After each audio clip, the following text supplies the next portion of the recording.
Welcome back to special focus.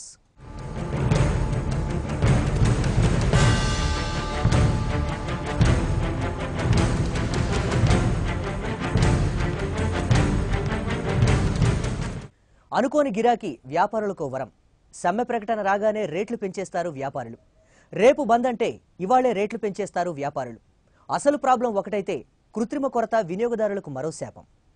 వానొచ్చినా వరదొచ్చినా బందులు గాని ఆందోళనలు గాని ఏం వచ్చినా ముందుగా తాకేది నిత్యావసరాల ధరలని. నిజంగా వీటి ప్రభావం కొంతైతే వ్యాపారుల స్వార్థం మరికొంత.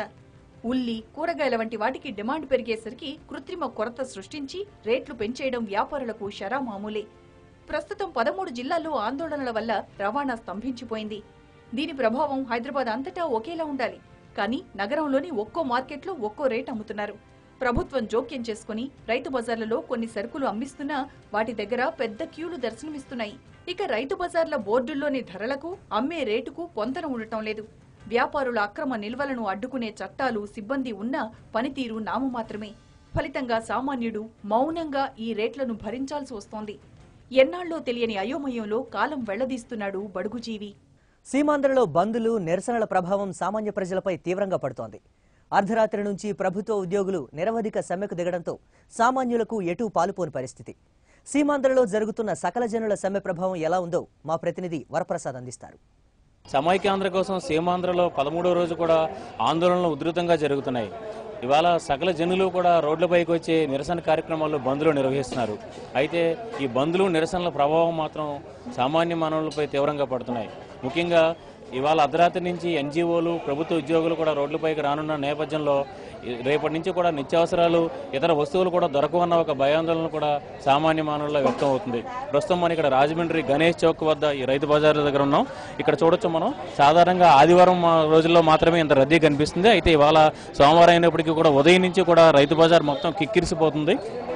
దాదాపు 4-5 రోజులకు సరిపడగా కూరగాయలు, నిత్యావసర వస్తువులు కూడా కొనుగోలు చేసుకోవడానికి పెద్ద ఎత్తున ప్రజలంతా కూడా ఇక్కడికి తరలి వస్తున్నారు. అయితే మరోవైపు ఇవాళ అర్ధరాత్రి నుంచి కూడా పెట్రోల్ బంకులు కూడా 24 గంటల పాటు బంద్లో పాల్గొనబోతున్నారు పెట్రోల్ బంకు సంబంధించి యాజమాన్యాలు.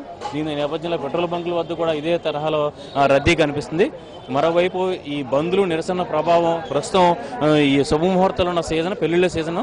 అయితే ఈ శుభముహూర్తాల మీద కూడా ఈ బంద్ ప్రభావం పడుతుంది. ఎందుకంటే అక్కడ గమ్యస్థానాలకు చేరుకునే వాళ్ళు ముందుగానే, ఒక రోజు ముందుగానే తమ బంధువుల ఇళ్ళకి చేరుకుంటున్నారు. ఇవాళ తూర్పుగోదావరి జిల్లాలో ముఖ్యంగా మెడికల్ షాపులు కూడా పూర్తి స్థాయిలో బంద్ జరుగుతున్నాయి. ఈ నేపథ్యంలోనే ప్రజలంతా కూడా ఈ మెడికల్ షాపులు, అదేవిధంగా ఇతర ఈ వాణిజ్య సంస్థలు, వ్యాపార సంస్థలు కూడా లేక చాలా ప్రజలంతా కూడా ఇబ్బంది పడుతున్నారు. అయితే ఇవాళ అర్ధరాత్రి నుంచి కూడా సమ్మె తీవ్రం కానున్న నేపథ్యంలో రేపటి నుంచి ఏం జరుగుతుందో, కనీసం నిత్యావసరాలు దొరుకుతాయో లేదన్న ఒక ఆందోళన కూడా వ్యక్తం అవుతుంది. మనతో పాటు ఒక వ్యాపారం ఉన్నారు, ఆయన అడిగి తెలుసుకుందాం. ఏమండి, ఇక్కడ రైతు బజార్లో నిన్న నుంచి ఎలా ఉందండి, రద్దీ ఎలా ఉందండి?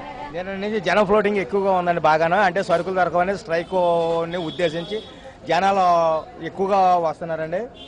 అది బాగా విపరీతంగా ఉందండి. జనాలు తిరగడానికి గట్రా చాలా ఇబ్బందిగా ఉందండి. స్ట్రైక్ ప్రభావం ఎలా ఉంటుందో చెప్పలేమండి. పచ్చిమిర్చి బాగా పెరిగినాయండి. ఉల్లిపాయలు యథాస్థితంగానే ఉన్నాయండి. కాకపోతే మాత్రం ఉల్లిపాయలు మాత్రం కొంచెం ఇబ్బంది అవుతుందండి. రైతు బజార్ ఉల్లిపాయలు పైనుంచి మార్కెటింగే లేదు కాబట్టి, ట్రాన్స్పోర్టర్ రాకపోయినాయి కాబట్టి అందు గురించి ఉల్లిపాయలు కొంచెం ఆగినాయండి. సరుకులు కూడా చాలా వరకు ముందర తీసుకున్నారు. మొత్తం మన వాళ్ళందరూ చాలా వరకు లాగేసుకున్నారు. అన్ని ఇప్పుడు చాలా రద్దీ, ఇంత రద్దీ ఎప్పుడు చూడలేదు. మనం పెట్టిన రైతు బజార్ నుంచి ఎప్పుడు కూడా మనం ఇంత జనం చూడలేదు. ఎంచేదంటే అండి, 6 రోజులు 10 రోజులు స్ట్రైక్ అన్నారని చెప్పేసి మొత్తం రాజమండ్రిలో జనం అందరూ కూడా ఇంచుమించు 30% వరకు జనం వస్తారండి ఇక్కడికి. ఈ రద్దీని తట్టుకోలేక చాలా మంది బయట నిలబడి కూడా లోపలికి వెళ్ళడానికి ఇబ్బంది పడ్డారండి. అయినా సరుకులు అదే 10 రోజులు సరుకులు దొరకని ఉద్దేశం మీద అలాగా ఆలస్యం అయినా సరే, 1 గంట అరగంట లేట్ అయినా సరే ఉండి సరుకులు తీసుకుని వెళ్ళారండి. అయినా సరే సరుకులు సాయంకాలం 4-3 అయిపోయినాయండి అవన్నీ. అదే బంద్ కారణం గురించేనండి, సమైక్యాంధ్ర గురించేనండి. ఇవాళ అర్ధరాత్రి నుంచి కూడా సమ్మె తీవ్ర రూపం దాల్చున్న నేపథ్యంలో నిత్యావసరాలు దొరకవన్న ఒక ఆందోళన మాత్రం ప్రజల్లో వ్యక్తం అవుతుంది. కెమెరామెన్ రవితో వరప్రసాద్, ఐ న్యూస్, రాజమండ్రి. ఉల్లిగడ్డలు ఘాటెక్కాయి, కోయక ముందే కన్నీళ్లు పెట్టిస్తున్నాయి. కొద్ది రోజుల కిందటి వరకు కిలో 30 రూపాయలు ఉన్న ఉల్లిగడ్డల రేటు ఒక్కసారిగా పెరిగి 55 రూపాయలకు చేరింది. ప్రతి వంటలో ఉపయోగించే ఉల్లిగడ్డలు ఇప్పుడు వంటింట్లో కనుమరుగైపోయాయి. పెరిగిన ధరలతో ఉల్లి జోలికి వెళ్లడం లేదు సామాన్యులు. ఉల్లిగడ్డలు కొనాలంటేనే కొనుగోదారులు కంట కన్నీరు పెడుతున్నటువంటి పరిస్థితి. రాష్ట్రం మొత్తంగా కూడా ఉల్లిపాయలకు సరైనటువంటి డిమాండ్ లేకపోవడంతో రేట్లన్నీ కూడా అమాంతంగా పెరిగిపోయాయి. ప్రస్తుతం ఉల్లిపాయల ధరలు ఎందుకు పెరుగుతున్నాయని తెలుసుకోవడానికి మనతో ఎర్రగడ్డ రైతు బజార్కు సంబంధించినటువంటి ఇన్ఛార్జ్ ఉన్నారు. వారితో తెలుసుకుందాం. సార్ చెప్పండి సార్, అంటే ఉల్లిపాయల ధర ఇంతగానం పెరగడానికి గల కారణాలు ఏంటంటే? మెయిన్ కారణం అంటే ఒక 3 స్టేట్ నుంచి రాజస్థాన్, గుజరాత్, హర్యానా ఈ 3 స్టేట్ నుంచి మనకి ఈ టైంలో ఉల్లిగడ్డ రావాలి. కానీ అక్కడ వర్షాల వల్ల అంతా ఫీల్డ్ అంతా డిస్ట్రాయ్ అయిపోయింది. ఇప్పుడు నాసిక్, షోలాపూర్ నుంచి అక్కడికి తరలిస్తున్నాం ఉల్లిగడ్డ. ద మెయిన్ రీజన్ ఏంటంటే అక్కడ దాని గురించి ప్రైజెస్ హైక్ అయినాయి, ఇంకా ఎక్కువ కావచ్చు అని చెప్తున్నాము. దానికి ఇనిషియేటివ్గా గవర్నమెంట్ సబ్సిడీ ఆనియన్ అమ్ముతున్నాము. 25 రూపీస్ పర్ కేజీగా రైతు బజార్లో పెట్టి అమ్మకాలు జరుపుతున్నాం.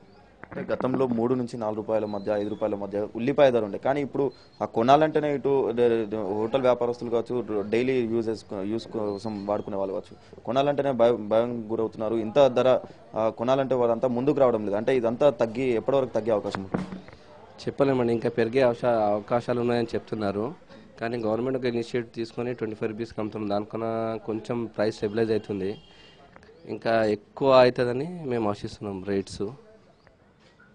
అంటే ముఖ్యంగా ఇటు సీమాంధ్ర ప్రాంతం నుంచి, కర్నూలు నుంచి, అనంతపురం నుంచి ఉల్లి సరఫరా అధికంగా ఉండేది. కానీ ఇప్పుడు అక్కడ జరుగుతున్నటువంటి ఉద్యమం నేపథ్యంలో ఉల్లిపాయలకు సంబంధించినటువంటి సరఫరా పూర్తిగా ఆగిపోయింది. ఈ నేపథ్యంలోనే ధరలు పెరగాలని చెప్పేసి కొంతమంది వ్యాపారులు చెప్తున్నారు. ఎంతవరకు అది ఒక 10% ఎఫెక్ట్ ఉంది, కాదంటే అని చెప్తలేము. 10% కర్నూలు నుంచి ఒక 60 to 80 లారీస్ వచ్చేటివి ఇప్పుడు 40 to 50 లారీస్ వస్తున్నాయి. ఒక 30% షార్టేజ్ అయింది ఆడ కూడా. దానికి ఒక 10% దానివల్ల కూడా ఎఫెక్ట్ ఉందని చెప్తున్నాం మేము.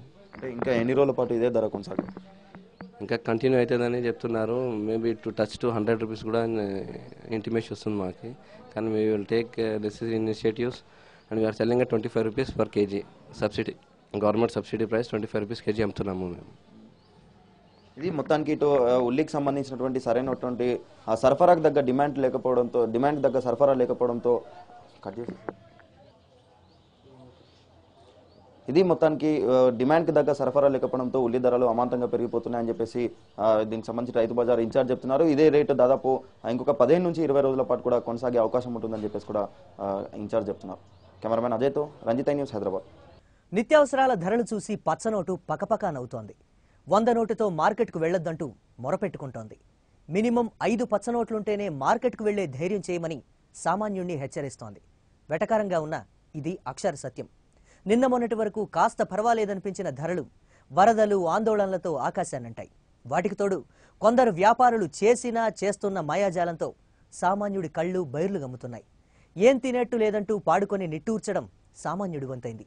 ఇది ఇవాల్టి స్పెషల్ ఫోకస్. మరో ఎపిసోడ్లో మళ్ళీ కలుద్దాం. Keep watching I news.